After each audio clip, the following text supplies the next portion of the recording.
Hi, good morning అమ్మా. So ఈరోజు class 18 మాట్లాడుకుందామండి. మనం ఎలక్ట్రోకెమిస్ట్రీ 2లో ఫస్ట్ టాపిక్ ఇంట్రడక్షన్ కంప్లీట్ అయింది కదమ్మా.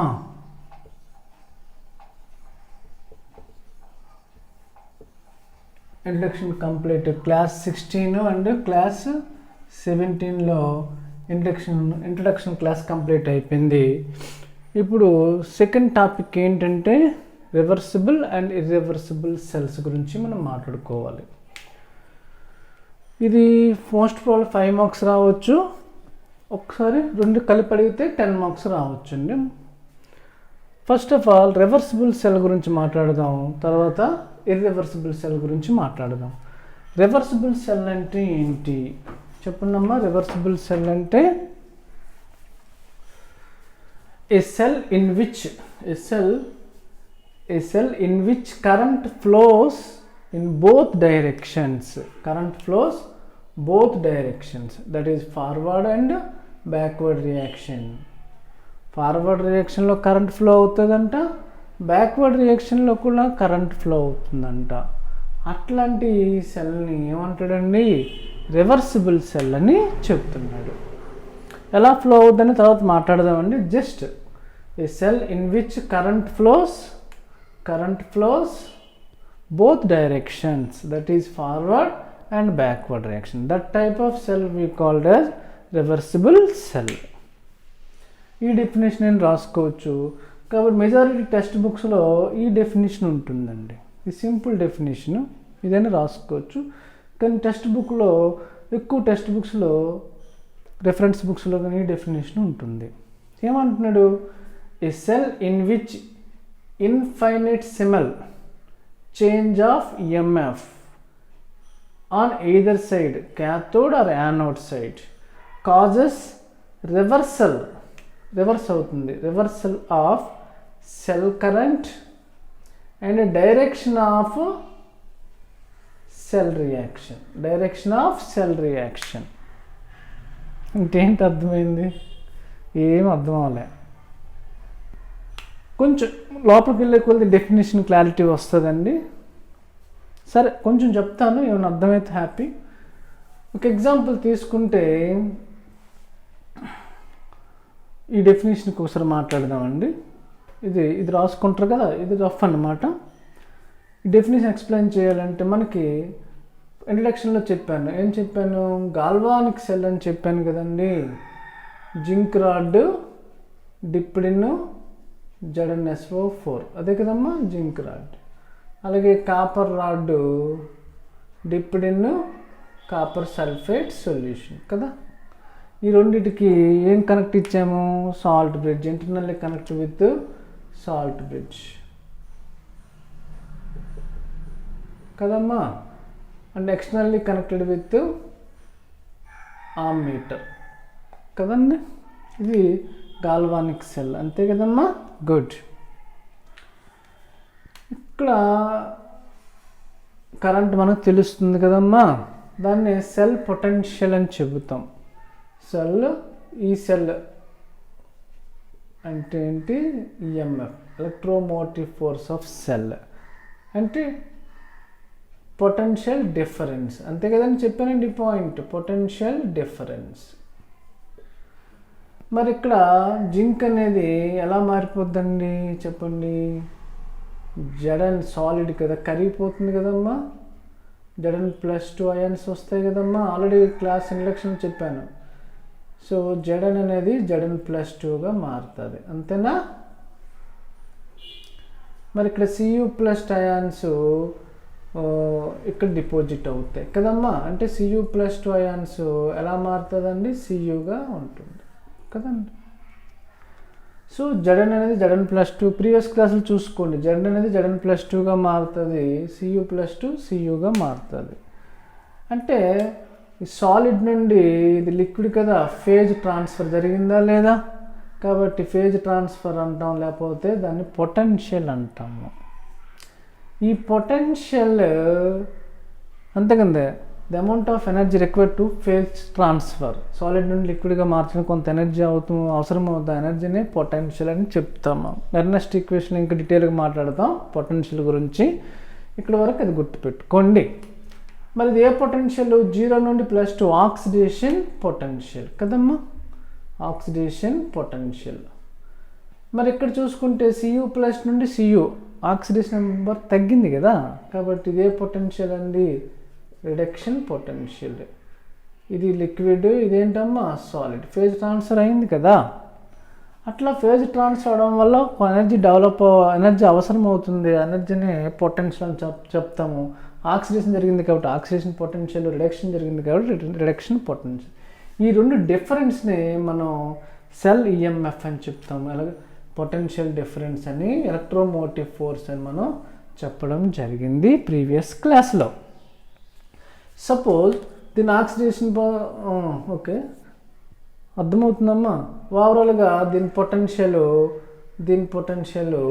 తీసుకుందామండి. పొటెన్షియల్ ఇది 7 ఉందనుకుందాం, ఇది 10 ఉంది అనుకుందామా. కాబట్టి ఈఎంఎఫ్ ఎంత అవుతుందండి? డిఫరెన్స్ 10 - 7 ఎంతమ్మా? 3. కాబట్టి ఈఎంఎఫ్ ఎలక్ట్రోమోటివ్ ఫోర్స్ ఎంతమ్మా? 3 అండి. క్లియర్? అయితే ఈ రివర్సిబుల్ సెల్ అంటాడు a cell in which infinitesimal change of EMF అంటే ఏంటి? చాలా తక్కువ చేంజ్ అవ్వాలి ఈఎంఎఫ్లో. చేంజ్ అనేది almost constant or infinitesimal change of EMF. ఇప్పుడు ఎంత ఉందమ్మా? 3 ఉందండి. తర్వాత మనం ఏదో చేంజ్ చేస్తాము, వచ్చేసి change of EMF on either side cathode side అయినా యానోడ్ సైడ్ అయినా మనం మార్చాము అనుకుందాము. అప్పుడు ఈఎంఎఫ్లో చేంజ్ వస్తుందా రాదా? వస్తుంది. అది ఎలా ఉండాలి? ఇన్ఫైనైట్ స్మాల్ ఉండాలి. ఫర్ ఎగ్జాంపుల్ CuSO4 కాన్సన్ట్రేషను మార్చాం. మొదటి ఇనిషియల్ కాన్సన్ట్రేషను 1 నార్మల్ ఉన్నప్పుడు ఎంత వచ్చిందో పొటెన్షియల్ 10 అనుకుందాం. తర్వాత కాన్సన్ట్రేషను 2 నార్మల్ చేసాం అనుకుందాం అని జస్ట్ ఇమేజినరీ 2 నార్మాలిటీ చేసాం. సో అప్పుడు దీని పొటెన్షియల్ మారదా? దీనిది ఏం చేంజ్ లేదండి. P = 7 దీని పొటెన్షియల్ సపోజ్ P = 10.01 అనుకుందాం. చేంజ్ అవుతుంది అవదండి. CuSO4 ఎంత? 1 నార్మల్ మొదలు తీసుకున్నప్పుడు పొటెన్షియల్ ఎంత? 10. 2 నార్మల్ ఉన్నప్పుడు ఎంత వచ్చిందంటే పొటెన్షియల్ 10.01. అప్పుడు చేంజ్ ఎంత వచ్చింది చెప్పండి? డిఫరెన్స్ ఎంత చెప్పండి? దట్ ఈజ్ ఈఎంఎఫ్ చెప్పండి అమ్మా. డిఫరెన్స్ ఎంత చెప్పండి అమ్మా? డిఫరెన్స్ ఇక్కడ ప్లేస్ పట్టకపోవచ్చు. ఈఎంఎఫ్ చెప్పండి. దీని డిఫరెన్స్ 3.01 అంతేనా? అంతే కదమ్మా. గుడ్. సో ప్రీవియస్ డిఫరెన్స్ ఎంత? 3. Previous EMF. తర్వాత ఈఎంఎఫ్ ఎంతమ్మా? 3.01. వీటి మధ్య చేంజ్ చాలా తక్కువ. ఎంత చేంజ్ ఉందమ్మా? 0.01. That is very small change. That is infinitesimal చేంజ్ని వెరీ స్మాల్ చేంజ్ అంటాం. వెరీ స్మాల్ చేంజ్ కదా. ఆన్ ఎయిదర్ సైడ్ ఇటువైపు ఇది ఏంటండి? క్యాథోడ్ అన్నాం కదండి మనం అక్కడ ఇంట్రడక్షన్లో. ఏంటండి?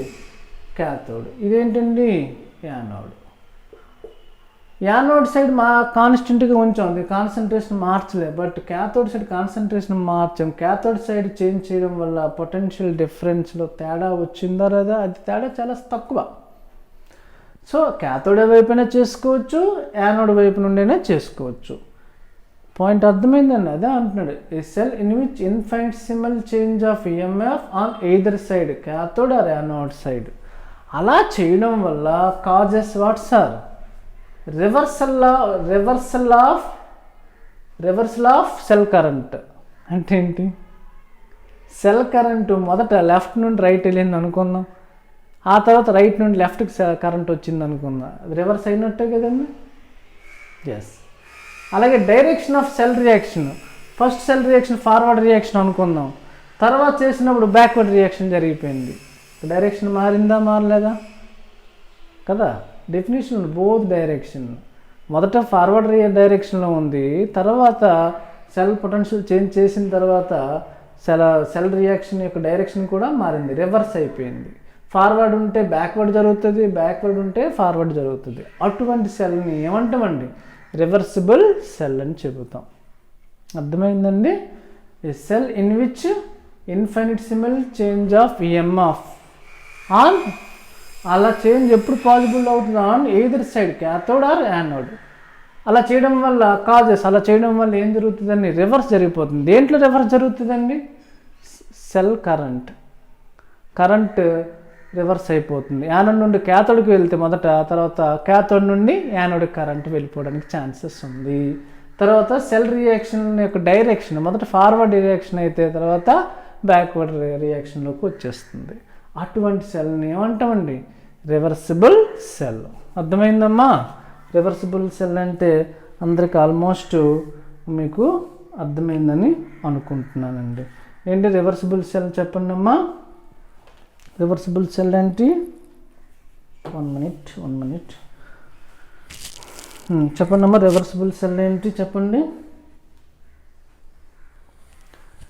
ఏ cell in which current flows in both direction, that is forward reaction, backward reaction is known as reversible cell, or a cell in which infinite change of EMF on either side, cathode or anode, which causes reversal of the cell current as well as direction of the cell reaction. Clear andi? అది first point. Second పాయింట్కి వస్తే example. Reversible సెల్కి ఏదైనా ఒక example మనం మాట్లాడుకున్నట్లయితే ఇంట్రడక్షన్లో చెప్పానండి. అదే example galvanic cell. Example ఏమమ్మా? Galvanic cell. దీనికి ఇంకో పేరు చెప్పండి, డేనియల్ సెల్ అని కూడా చెప్పొచ్చు. Galvanic cell or Daniel cell. ఏంటది? జడన్ అనేది ఎలా మారిపోద్దమ్మా? Zn+2 రిప్రజెంటేషన్ ఇంట్రడక్షన్లో వచ్చింది. సాల్ట్ బ్రిడ్జ్ చేసి తర్వాత Cu+2 Cuగా మారిపోతుంది. ఇది సాలిడ్ కదమ్మా. ఇదేంటండి? యాక్వస్ అంటే లిక్విడ్, యాక్వస్. అర్థమైందా? ఎస్. సో నెక్స్ట్ పాయింట్ మాట్లాడే ముందు ఇక్కడితో క్లోజ్ చేస్తాను ఈ వీడియో. నెక్స్ట్ క్లాస్లో రిమైనింగ్ టాపిక్ మాట్లాడదాం. Thank you. బాయ్.